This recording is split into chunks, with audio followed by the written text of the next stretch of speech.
All right, the final thing in this module we want to talk about is SDK extensions, exploring plugins. So as an example extension, let's talk about a couple of those first. Some well-known researchers in the field, Chris Eagle and Tim Vetus, wrote something called Collaborate. So the RE for reverse engineering kind of hidden in the word there, very clever. And you can find that plugin as a part of the IDA book that they wrote. The plugin that you install in IDA is actually a client, and you just take that PLW file and you put it in the plugin dir. So they've already compiled it and written it and done everything. You basically just have to copy the plugin to the right folder and restart IDA, and boom, you'll have that capability.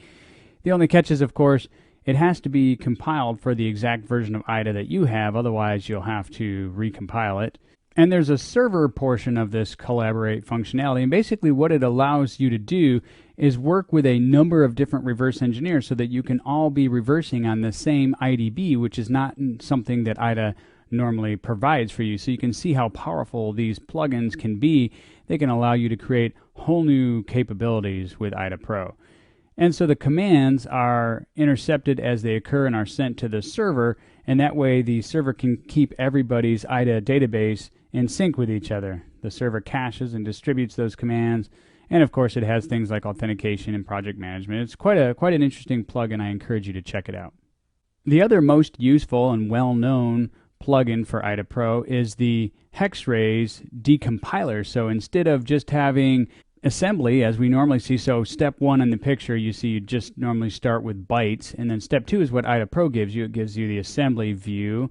And step three would be, well, wouldn't it be nice if we could just see the code as actual C code? That would be brilliant, wouldn't it? So that capability is something that you can buy additionally when you buy the Hexraze decompiler, and it gives you that pseudocode. Although it might not properly work for certain types of programs. If you've got malware or something where they assume that you'll be trying to reverse their program, they may intentionally mess up the byte such that it doesn't disassemble or decompile very well, and it makes it more difficult for you to reverse engineer.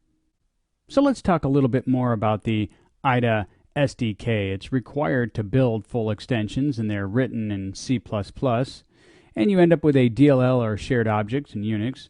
There's a little bit of a steeper learning curve obviously associated with writing C++ and installing the SDK and compiling. It's a little bit more challenging and takes a little bit longer than the IDA Python we were just working with, which is why, of course, people tend to prefer the IDA Py. So if you can write your extension in IDA Py, that's where you should do it. But if you need the power of an SDK, it's worth it to take on this extra learning curve.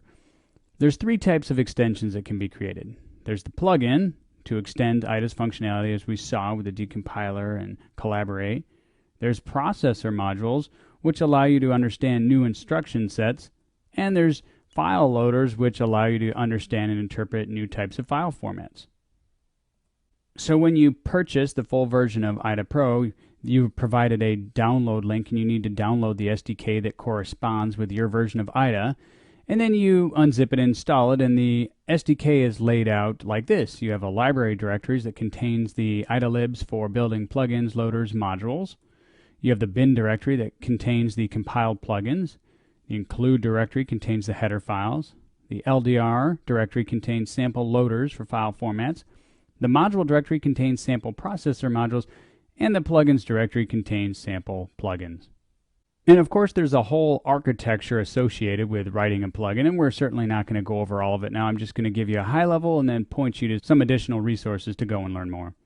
So the plugins need to export something called the plugin T. It's defined in the loader.hpp, and it describes plugin options like the name of the init function, the name of the terminate function, the name of the run function, and the desired hotkey to activate that plugin within IDA Pro.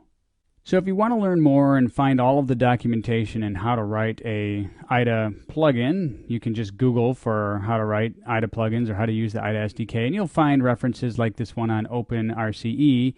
You'll also note that there are some references if you want to figure out, well, I normally could write this portion in IDC and I know how to do that, but how do I do it in the SDK?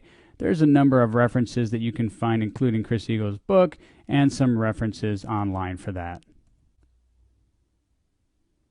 So in this module, we learned how to script and extend IDA with IDA Python in particular was what the lab covered. We also briefly mentioned the SDK. Next up, there'll be a whole new course on exploit development, and I hope you'll join me there.